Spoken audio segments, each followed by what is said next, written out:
But at some point, the math is the math. I think we can do a better job using that information. It reinforces my belief that I have the best constituents.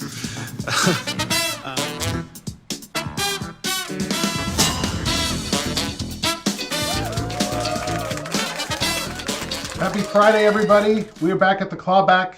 I hope everybody had a really great week. We didn't have a council meeting this week, so we're going to talk about a few other topics today.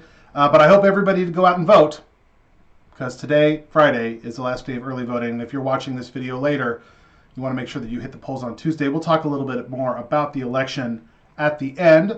Let's talk about, every time I do this, I worry I'm going to hit the wrong button. Hey, I hit the right button. So some of the topics I want to talk about today. So I had a request come from a District 6 neighborhood on a street. They wanted a new street light. And it's been a very interesting question. Some parts of the district don't want street lights, and some parts of the district do want street lights. So I went out to meet the neighbors this week to talk to them about their concerns and what they'd like to see. Even knocked on a few doors on that street to make sure we were reaching everybody. I may go back out again this weekend and do that. But in the course of that conversation, they told us about a couple of car break-ins that have happened on that street that they're attributing to the darkness that exists kind of in this gap of the streetlight network. And so we were talking about what their experience has been and what happened, and it became clear that the car break-ins were actually doors left unlocked. Now, I can recall being on the campaign trail in 2014 and 2016, walking around neighborhoods, knocking on doors, seeing a lot of open garage doors with nobody around, with fancy power tools or bicycles or whatever hanging around, and it turns out folks are still leaving their doors unlocked. And this is not a new problem. This is something that the Austin Police Department and our Region 2 district representatives have been working hard on. So I want to show you a quick video that our DRs, our district reps, have put together to talk a little bit about their work on property crime and securing your vehicles and your property.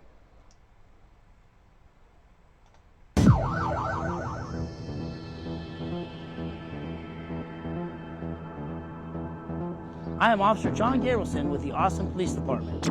I am introducing the Love It Lock It campaign. Love It Lock It is our new hashtag campaign to reduce property crime in the city of Austin. We want to remind you to lock your doors, close your garage doors, and not leave any items in plain sight.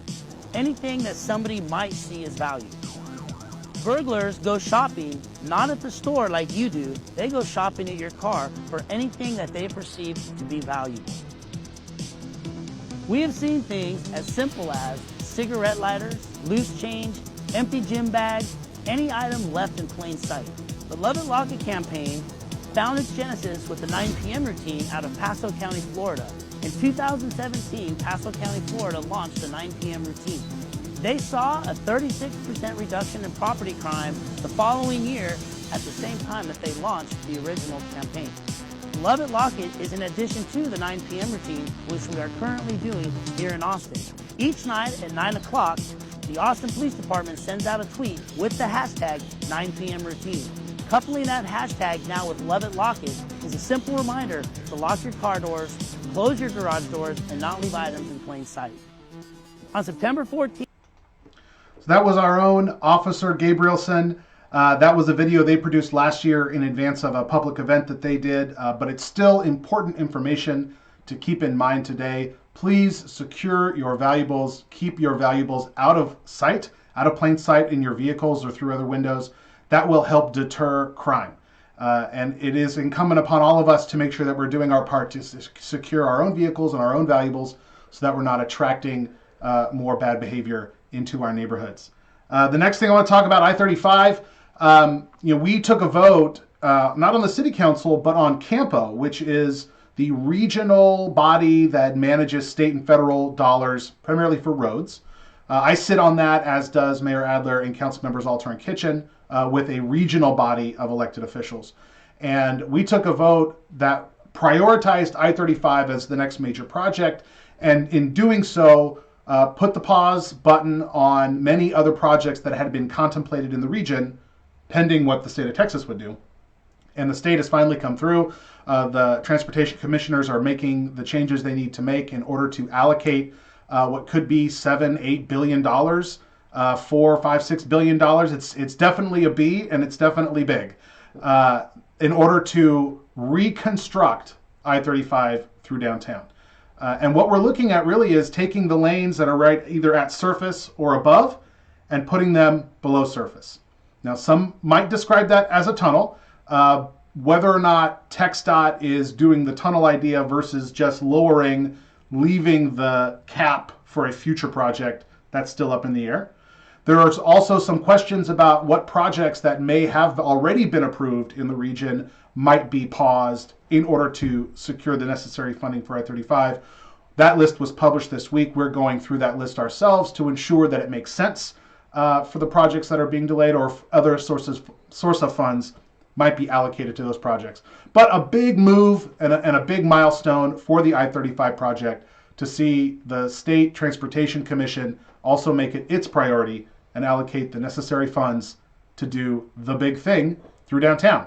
So that's very exciting. And then third, the census is coming. Hopefully you've seen information about the census in your community, in your neighborhoods. It is a very important thing. And I think if you're watching this video, you probably know that it's a very important thing.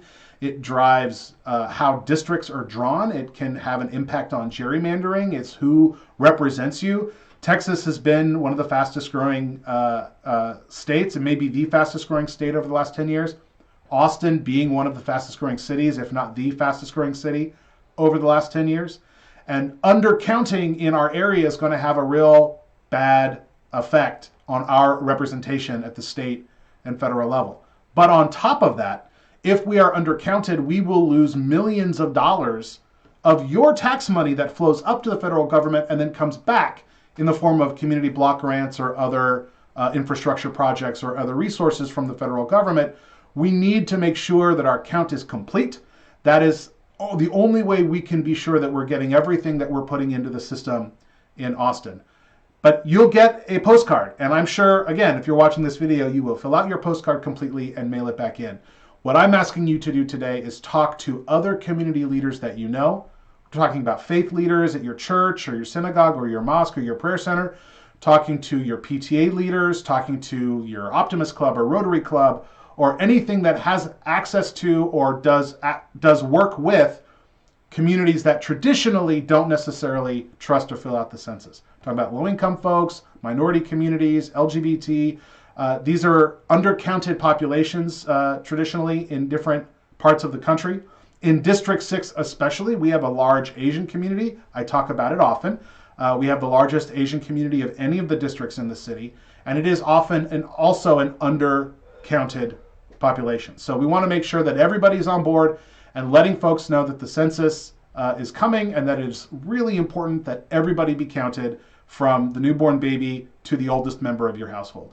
So be on the lookout for those postcards, and if you have other entities or community groups that you want to have more information or want some training on how to get the word out, contact my office. My Chief of Staff, Marty Beyer, is working hard on some census work, as are many people in this community.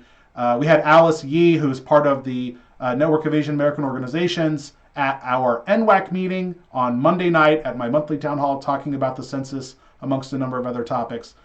Thank you, Alice, for making the time for that. Make sure that we all get the census out and that we're helping our neighbors understand how important getting the census filled out is.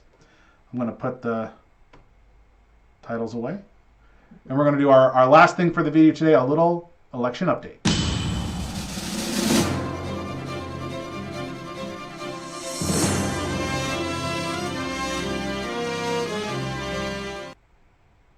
So if you're watching this video live, it is Friday. It is the last day to vote early. So I really encourage you to do so. The voter turnout has been increasing every single day through early vote. In the District 6 area, if you live in Williamson County, you can vote at the Anderson Mill Limited District or the McNeil High School Performing Arts Center. If you live in Travis County, you can vote at the Randall's either in Steiner Ranch or off of Breaker Lane, but also at the McNeil High School Performing Arts Center. To my knowledge, the Performing Arts Center at McNeil is still the only two-county early voting site in the entire state of Texas, something we worked hard to accomplish in 2016, and I'm so glad to see both Williamson and Travis counties continue that new voting site for everybody. And thank you to Nina Kavanaugh, who keeps our office open, our field office on Anderson Mill Road. She is an election worker at the McNeil High School Performing Arts Center. So if you go by to vote there, please say hi to Nina. She's great and gives a lot, volunteers a lot for our district and for our community. I want to show you the chart that Bruce Elfont's putting out. There it is. This is obviously just Travis County. Bruce Elfont, the tax assessor collector on the Travis County side, puts out this chart every day. The Williamson County side puts out kind of regular numbers, but I thought this comparison was really interesting. You can see that we are on pace to beat turnout from 2016 and from 2012, and we are inching up towards the 2008 turnout, but it doesn't look like we will get there, at least not through early vote, unless everybody goes out to vote today. But of course, the election day is on Tuesday, so we want to make sure everybody gets out to vote and cast your ballot in the primary election. All right, hopefully everybody's seen that enough. I'm going to make that go away.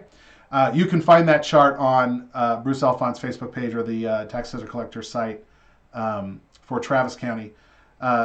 This primary election is really important. There are a lot of candidates on the ballot. I've made a few recommendations, although not in every race, but a few recommendations on my website, jimmyflannigan.com.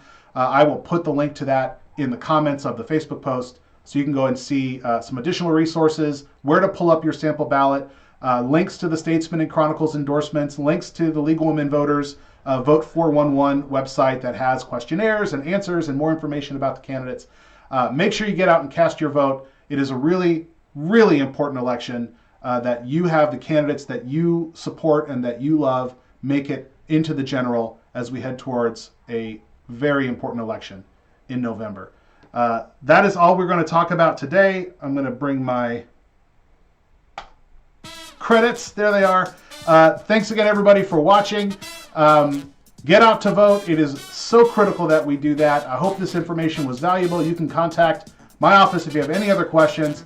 atxd6.org is the official website, jimmyflannigan.com, my campaign website. Hope I can count on your support and your vote this coming November, but make sure you vote in the primary right now.